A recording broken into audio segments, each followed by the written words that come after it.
Secretariat പടിക്കലിലെ ആശാവർക്കർമാരുടെ സമരം ഇന്ന് 17ാം ദിവസത്തിലാണ്. എല്ലാ ആശമാരും അടിയന്തരമായി തിരികെ ജോലിയിൽ പ്രവേശിക്കണമെന്ന് NHM സ്റ്റേറ്റ് മിഷൻ ഡയറക്ടറുടെ ഉത്തരവ് Kerala ASHA health workers association തള്ളിയിരിക്കുന്നു.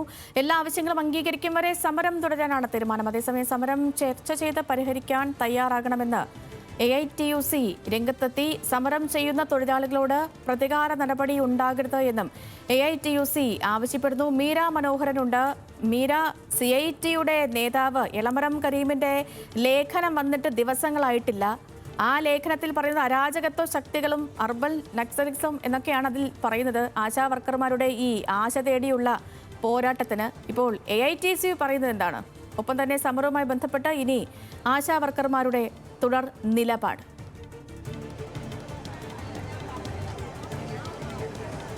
Sethu സൂചിപ്പിച്ച പോലെ തന്നെ അല്പം മുന്നേ ആയിരുന്നു എളമരം കരീമിൻ്റെ ഉൾപ്പെടെ പ്രതികരണങ്ങൾ നമ്മൾ വന്നിട്ടുണ്ട്. അതിനു മുമ്പ് AITUC-യുടെ പ്രതികരണം ഇപ്പോൾ വന്നിട്ടുണ്ടായിരുന്നു. ഈ സമരത്തിനൊരു പിന്തുണ പ്രഖ്യാപിച്ചുകൊണ്ടാണ് AITUC രംഗത്ത് എത്തിയിട്ടുള്ളത്. നിലവിൽ ഈ സമയം കൂടുതൽ ശക്തമായി തന്നെ തുടരാനാണ് ഇവരുടെ തീരുമാനം. ഏതൊക്കെ സംഘടനകൾ പിന്തുണച്ചാലും തങ്ങളെ തള്ളിപ്പറഞ്ഞാലും ഞങ്ങളുടെ സമരം, ഞങ്ങൾ ഉന്നയിച്ചിട്ടുള്ള ആവശ്യങ്ങൾ പൂർണ്ണമായും അംഗീകരിക്കും വരെ ഈ സമരം തുടരും എന്ന് തന്നെയാണ് ഇവരുടെ നിലപാട്. ഇന്നിപ്പോൾ സേതു ഇവിടെ തിരുവനന്തപുരത്തെ മാത്രമല്ല പാലക്കാട് നിന്നും കോട്ടയത്തു നിന്നും ഉൾപ്പെടെയുള്ള ആശമാർ ഇവിടെ എത്തിയിട്ടുണ്ട്. അവരോട് തന്നെ നമുക്ക് ചോദിക്കാം. ചേച്ചി, ഈ സർക്കാർ നിലപാടിനോട് എങ്ങനെയാണ് ചേച്ചി? ഇപ്പോൾ കോട്ടയത്തു നിന്നാണല്ലേ വന്നത്?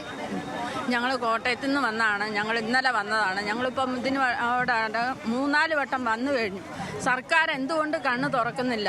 അതിന് ഞങ്ങൾ ജനങ്ങളുടെ പിന്തുണ കിട്ടിക്കൊണ്ടിരിക്കുക. സർക്കാർ ഈ കണ്ണടയ്ക്കുന്നതിനോടനുസരിച്ച് ജനങ്ങൾ കണ്ണ് തുറന്നുകൊണ്ടിരിക്കുക. അത് ഞങ്ങളുടെ ഒരു വലിയ വിജയമായിട്ട് ഞങ്ങൾ കരുതുന്നു. ഞങ്ങൾ വിജയം വരിച്ചേ ഇവിടുന്ന് പിന്മാറുകയുള്ളൂ. ഇവരുടെ ആവശ്യങ്ങൾ അംഗീകരിക്കും വരെ, ഈ വിജയം കണ്ടിട്ട് മാത്രമേ ഇതിൽ നിന്ന് പിന്മാറും എന്ന് തന്നെയാണ് നമുക്ക് മനസ്സിലാക്കാൻ സാധിക്കുന്നത്. സേതു, നമുക്ക് ഈ സമരം ഒന്ന് പരിശോധിച്ചാൽ മനസ്സിലാവും. ആദ്യം ഈ ഒരു സമരത്തിൽ പങ്കെടുത്ത ആളുമായി ചർച്ച നടന്നു. ചർച്ച പൂർണ്ണമായും പരാജയപ്പെട്ടു. പിന്നീട് ഈ സംഘാടകർക്കെതിരെ കേസ് വരുന്നു. അതിനുശേഷം ഈ മഹാസംഗമം ഉൾപ്പെടെയുള്ള പരിപാടികൾ പങ്കെടുത്ത ആശമാരുടെ ലിസ്റ്റ് എടുക്കുന്നു. ഇപ്പോൾ ഏറ്റവും ഒടുവിൽ കഴിഞ്ഞ ദിവസം ഉണ്ടായിട്ടുള്ളതെന്ന് പറഞ്ഞാൽ ഈ ആശാവർക്കറുമായി ബന്ധപ്പെട്ടുകൊണ്ട് ഒരു സംഘടന ഭാഗത്തു നിന്ന് ഇവർക്ക് അനുകൂലമല്ലാത്തൊരു നിലപാട് വരികയാണ്.